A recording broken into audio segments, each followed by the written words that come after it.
ইতালিতে শুরু হয়েছে সামার ভ্যাকেশন। প্রবাসী পরিবার ও বন্ধুরা একসাথে মিলিত হয়ে চলেছে নানান স্থানে বনভোজনের আয়োজন। বিস্তারিত থাকছে হিমেল জমাদ্দারের পাঠানো তথ্যচিত্রে। ইতালির ব্রেশিয়ায় ফেনী সমিতি আলফিয়ানেল্লো শাখার আয়োজন রবিবার অনুষ্ঠিত হয়েছে বনভোজন। একটি বাসে করে সকলে একসাথে নানান আয়োজন আর হৈহুল্লোড় করে দিনটি অতিবাহিত করেন। বনভোজনের শুরুতে সকালে বাসে উঠে পবিত্র কোরআন তেলাওয়াতের মধ্য দিয়ে যাত্রা শুরু করেন। বাসের মধ্যে শিশু কিশোরদের নিয়ে আবৃত্তি, কবিতা ও সকলে মিলেই গান গেয়ে গন্তব্যে পৌঁছান। এরপরে অংশগ্রহণকারী সবাইকে দুপুরের খাবার পরিবেশন করা হয়। তারপরে যার যার মতো সমুদ্র সৈকত উপভোগ করেন এবং নির্ধারিত সময়ের মধ্যে পুনরায় বাসে চলে আসেন।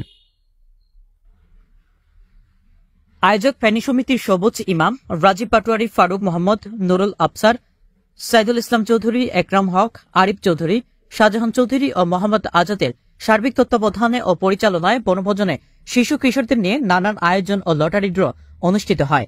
বিজয়ী সকলকে এবং উপস্থিত সকল শিশুদেরকে আয়োজকদের পক্ষ থেকে বিভিন্ন পুরস্কার প্রদান করেন ফেনী সমিতির নেতৃবৃন্দরা।